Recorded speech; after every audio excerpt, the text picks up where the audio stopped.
Abra sua Bíblia em 1 Samuel capítulo 7, a palavra de Deus diz assim, posso ler? Então vieram os homens de Quiriate Jearim e levaram a arca do Senhor à casa de Abinadab, no outeiro, e consagraram Eleazar, seu filho, para que guardasse a arca do Senhor. Sucedeu que, depois daquele dia, a arca ficou em Quiriate Jearim,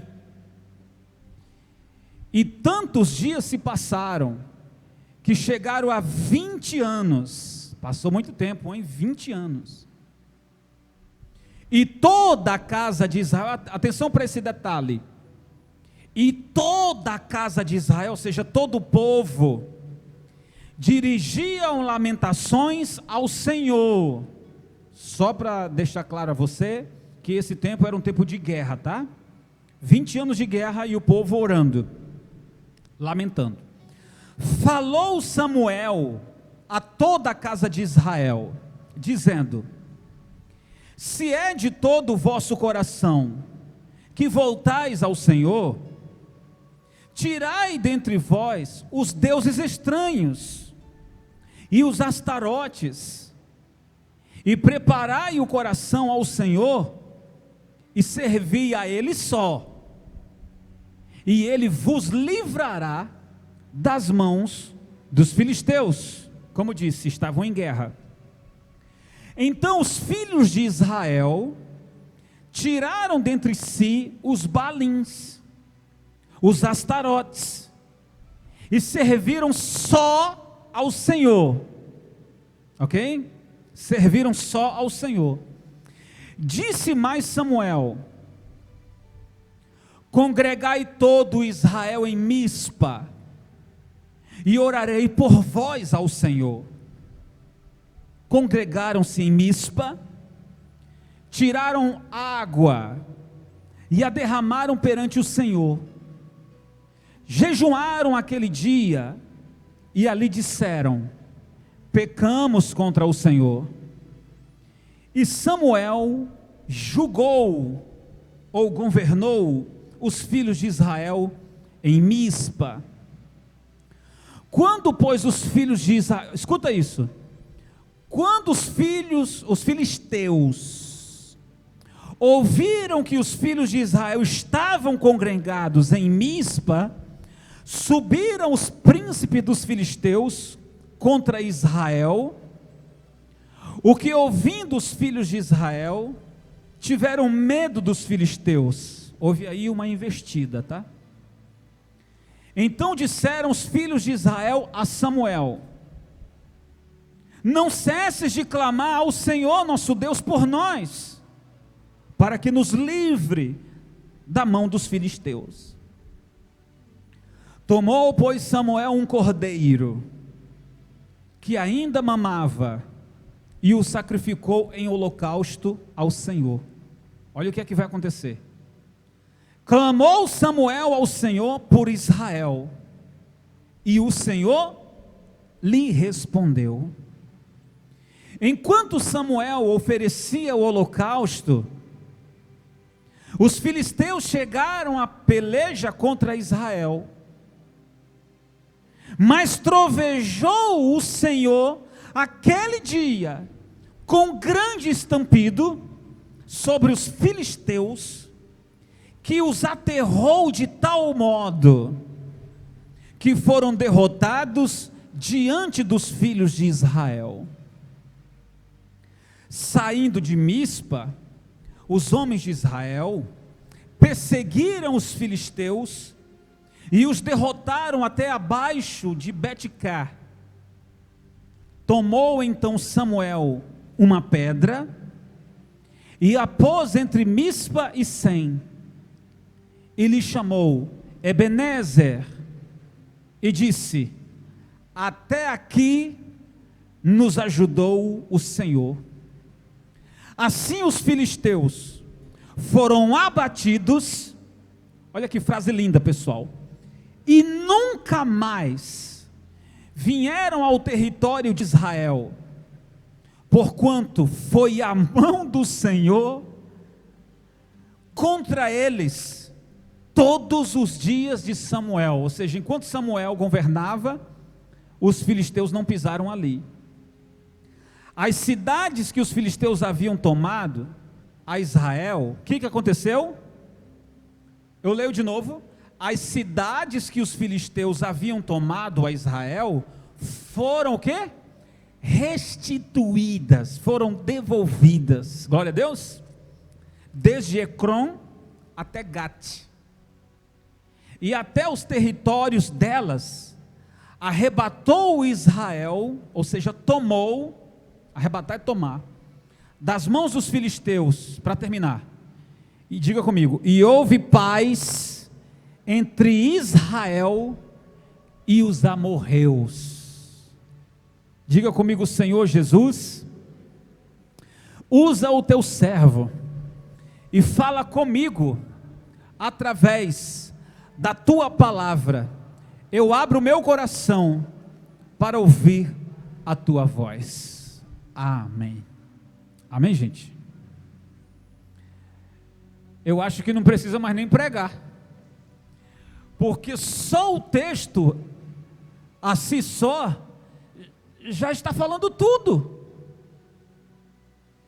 Se você entendeu o texto, não precisa de pregação.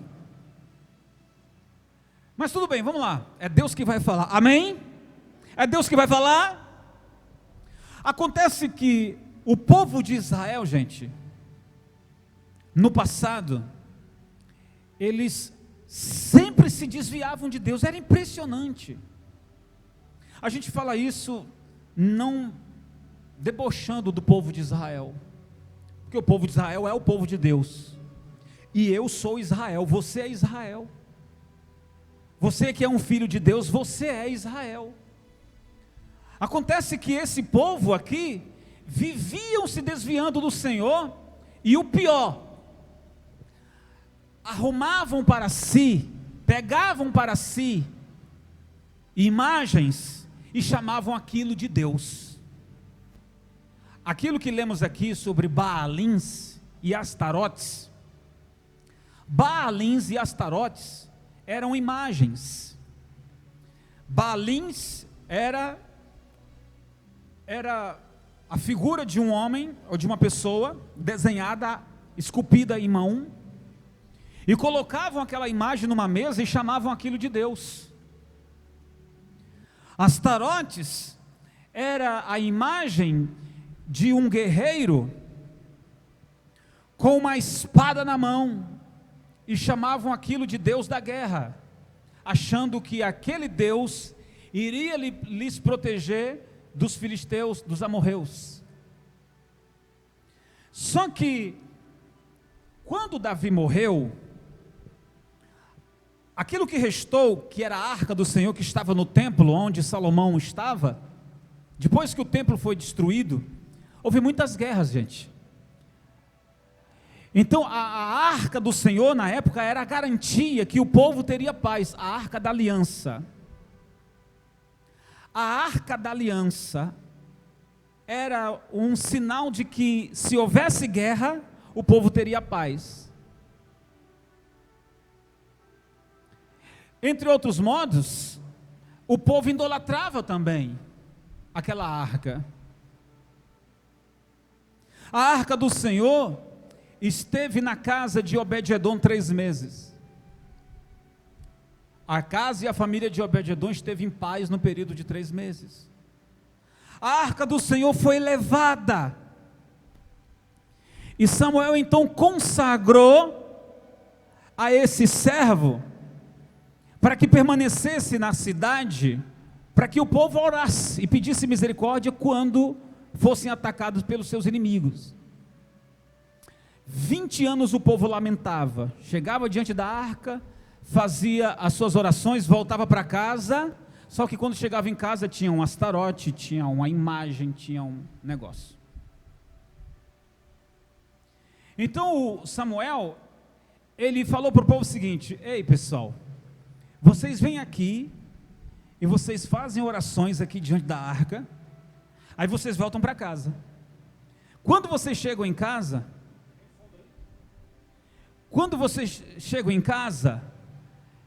vocês vão se benzer. Não tinha o sinal da cruz, né? Mas eles reverenciavam aquelas imagens.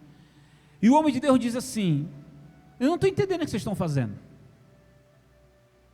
Ou vocês confiam em Deus de verdade, ou adoram essas imagens de uma vez só. Ele disse: se é de todo o coração que vocês vêm aqui, então joga fora esses astarotes, se libertem dessas imagens, se libertem desses costumes. Deus estaria falando hoje para alguém, através dessa mensagem? Estaria Deus falando com alguém? Não estou ouvindo nada ainda. Estaria Deus falando com você agora, que é adepto de imagens? Estaria Deus falando com você agora, que diz assim: não, mas eu tenho isso aqui porque a minha avó me ensinou. Não, eu tenho isso aqui porque eu fui ensinado assim, né? Eu nasci naquela igreja e tal, não sei o quê. Mas Deus não divide a sua glória com ninguém. Nós temos, conforme a palavra de Deus, isso não é a doutrina da minha igreja, não. É a palavra de Deus que diz que nós não devemos adorar ou prestar culto a nenhum outro que não seja o verdadeiro Deus. Então isso já tirou todo mundo de cena. Esse aí que você está pensando, esse nome aí também saiu de cena. Pode ter sido uma pessoa boa no passado, sim, glória a Deus por isso. No passado foi uma pessoa boa, glória a Deus. Mas quem vai te salvar é Jesus Cristo, ponto. Consegue entender isso? Então quem sabe você é aquela pessoa que está agindo conforme esse povo agia. Ama Jesus, adora Jesus, mas não larga a mão do outro lá. E eu não vou aqui dizer o nome. Você está entendendo? Eu amo a Deus, eu amo a Jesus, mas não deixa a outra lá. Você está me entendendo? Então Samuel, ele disse: vocês têm que decidir. Agora, se é de todo o coração que assim fazem, esqueçam os outros, porque só há um Deus. Gente, era 20 anos. Eles clamavam, faziam súplicas, os inimigos vinham por trás e derrubavam eles. 20 anos. 20 anos orando ao Deus de Israel, mas prestando cultos aos astarotes. Os inimigos vinham por detrás e derrubavam eles de novo. E assim ia. Então o homem de Deus diz: olha, nós vamos fazer uma convocação, vamos nos ajuntar para orarmos e jejuarmos. Aí eles vieram, foi feita a primeira convocação. Escuta, foi feita a primeira convocação. Nesse primeiro dia, eles oraram, jejuaram e derramaram água como oferta. Aconteceu que Deus deu livramento, Israel passou a ter paz. Só que houve uma investida dos inimigos. Quando os príncipes dos filisteus souberam, eu estou falando isso, os príncipes dos filisteus, isso na figura do próprio demônio, do próprio diabo, do próprio maligno.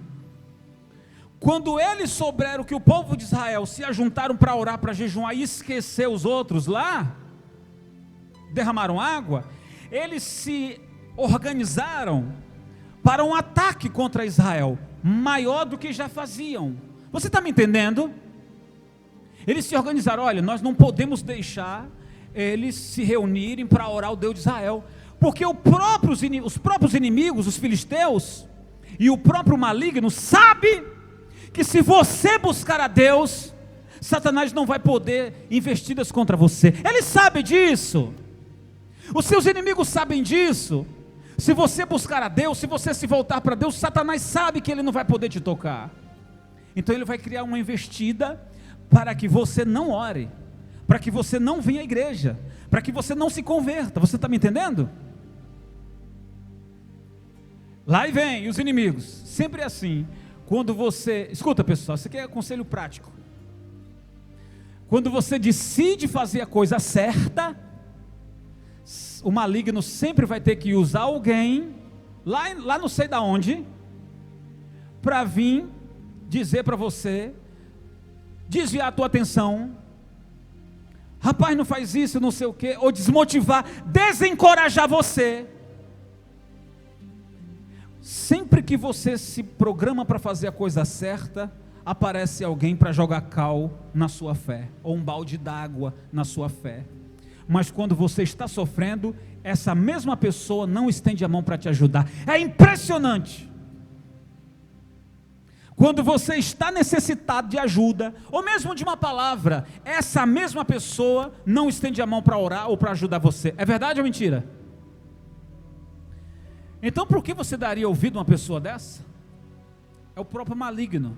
E o maligno vai usar pessoas próximas de você, amigos, familiares.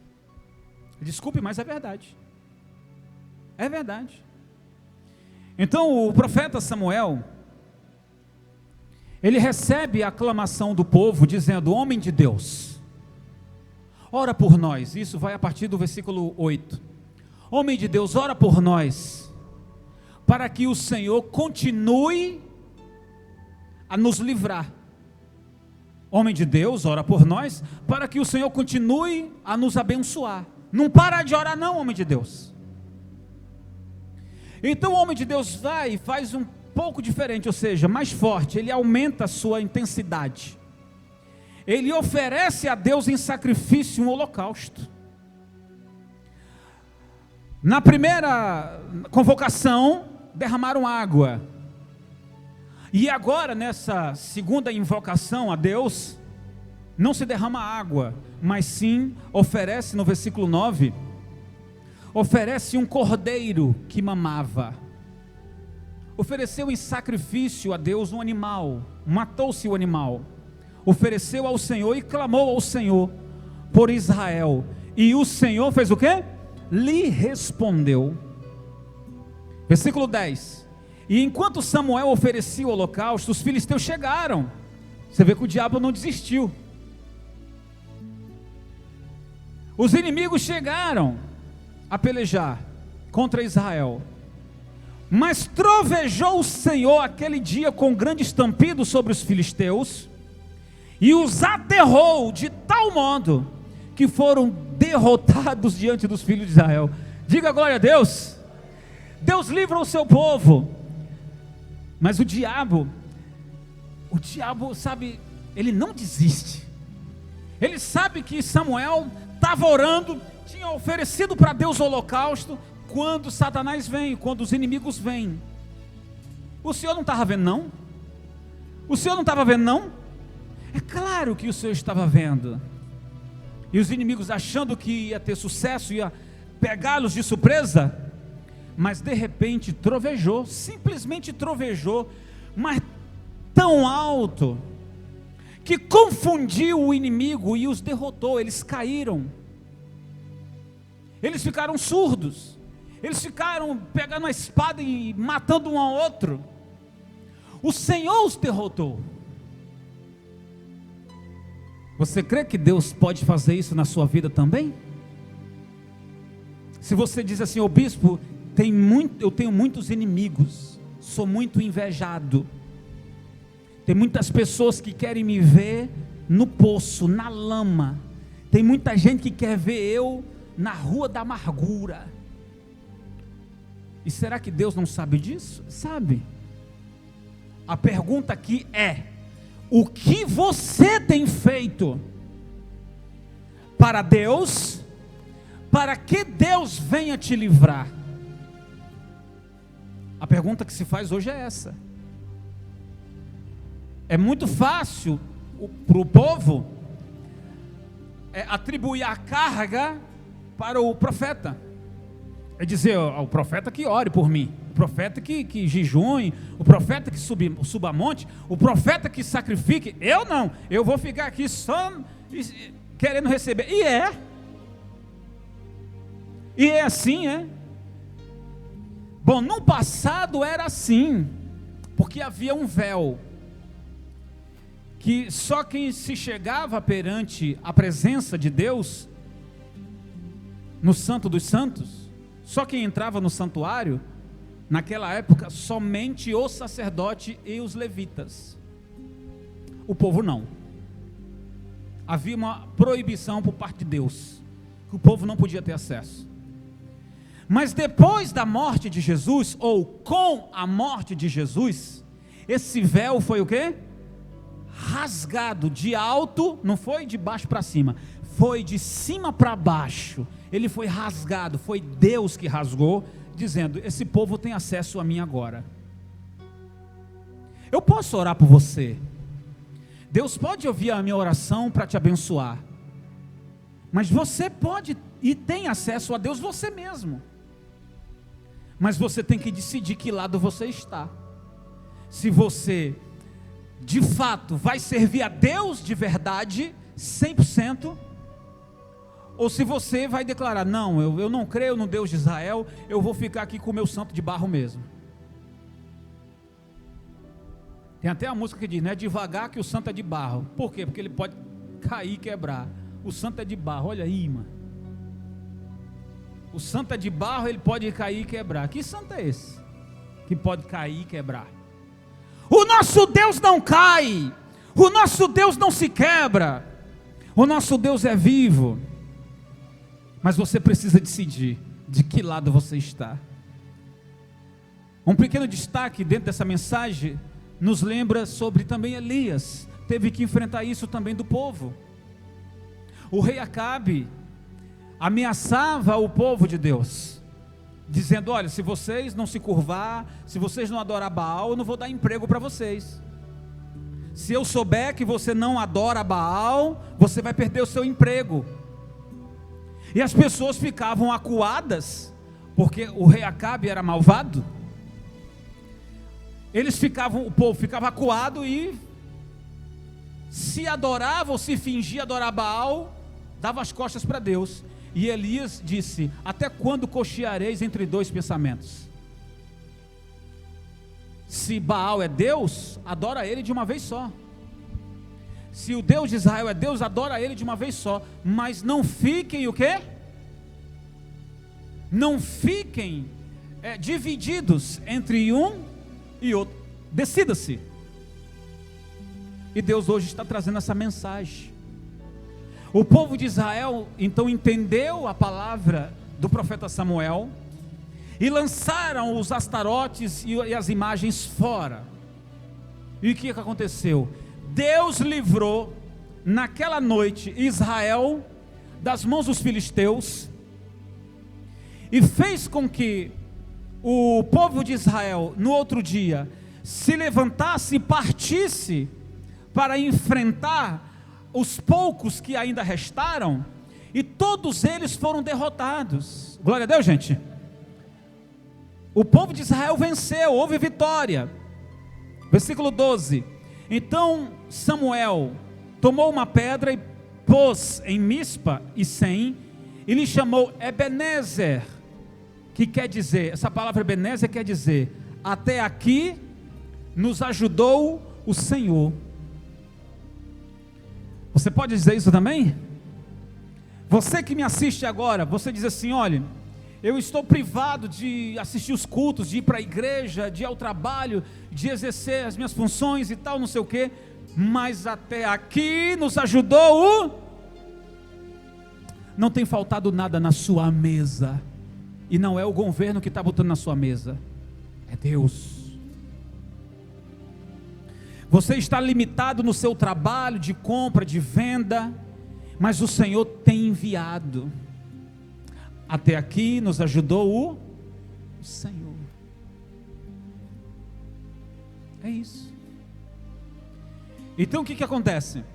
Os filisteus foram abatidos, os inimigos foram derrotados, nunca mais vieram ao território de Israel. Ou seja, enquanto Samuel não era rei, tá, gente? Samuel governou ali aquele povo, ele foi uma espécie de juiz. Não estou apropriando aqui Samuel como governador, mas ele foi um juiz, ele foi uma pessoa que administrou, ele esteve à frente do povo. E ele esteve à frente do povo nessa condição de conduzir o povo, dirigir o povo a servir a Deus. E aqui está dizendo que até o último dia de vida de Samuel, houve paz em Israel. Teve paz por quê? Porque os inimigos, escuta isso que eu vou te falar, segura essa. Porque os inimigos respeitavam a fé do profeta Samuel.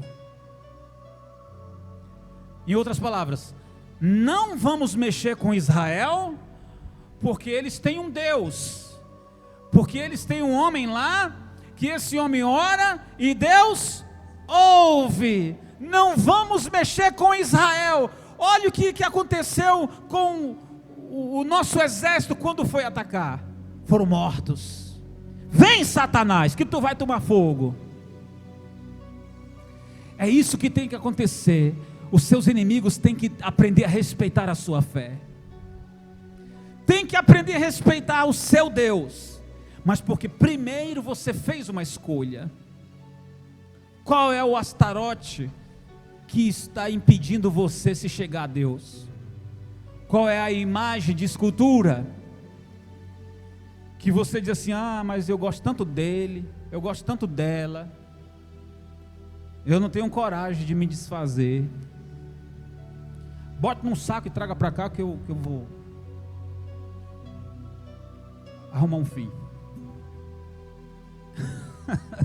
Pode falar isso não, né? Pode dizer isso não. Mas a decisão é sua. É sua.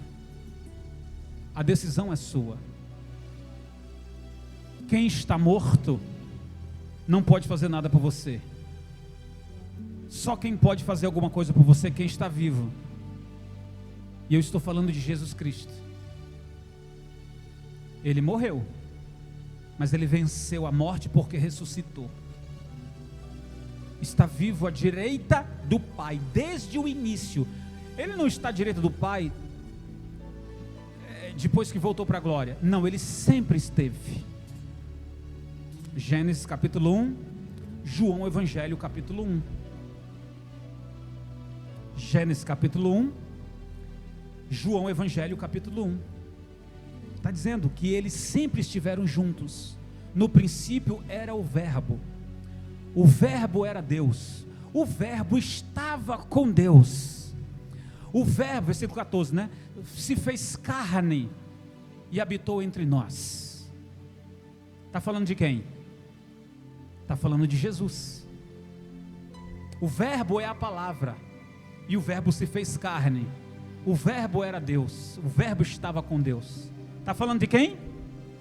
Está falando de Jesus. Lá em Gênesis está dizendo que no princípio Deus criou o céu e a terra. A terra, porém, estava sem forma e vazia, e o Espírito do Senhor pairava sobre as águas. E disse Deus, olha o verbo aí, ó: haja luz. E houve luz. Esse é o verbo. E tudo que Deus falava acontecia. Olha o verbo em ação. Quem é o verbo? Jesus. Olha o verbo em ação. E tudo que Deus falava acontecia. Vai para o Evangelho de Mateus, Marcos, Lucas, João. Jesus vai usar a mesma estratégia. Desculpa usar o termo assim, mas Jesus dizia ao cego: veja, e o cego via.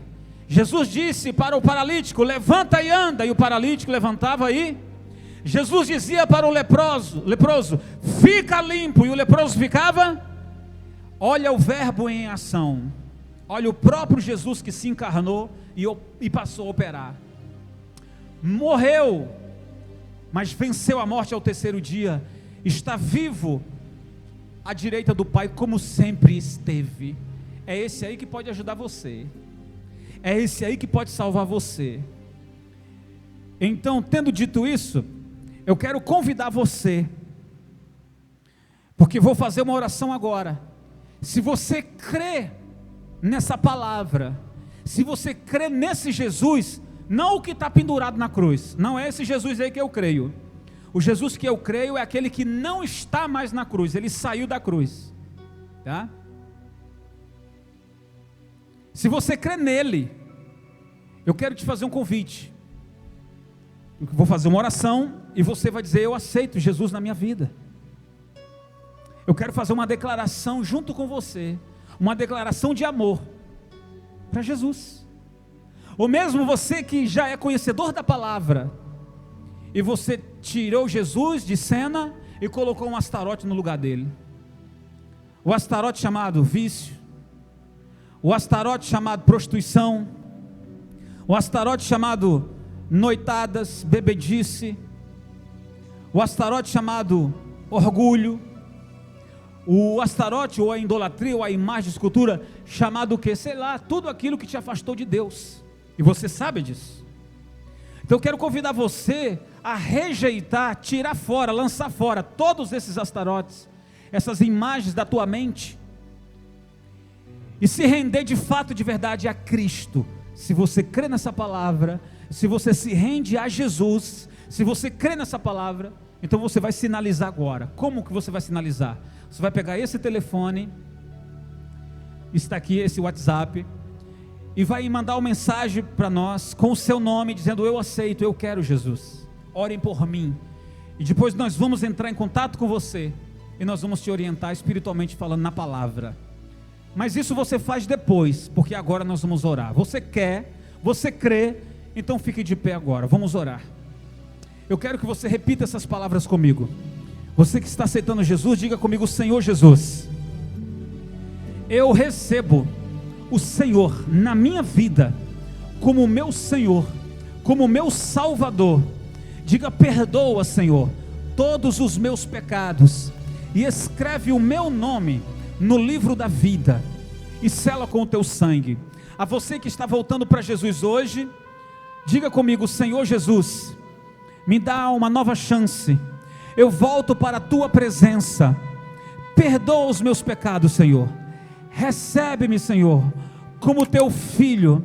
Eu estou arrependido de tudo aquilo que fiz de errado, eu quero o teu amor, eu quero o teu perdão na minha vida. Agora todos digam comigo: Senhor Jesus, dá-me forças para que eu possa vencer o mundo, as tentações, para que eu possa vencer o inferno e o diabo. Diga comigo: meu Deus, eu não quero adorar imagem de escultura, eu lanço fora todos os astarotes da minha vida, da minha mente e do meu coração, e eu entrego a minha vida nas tuas mãos, 100%, eu vou te amar, Senhor, eu vou te servir, Senhor, de todo o meu coração.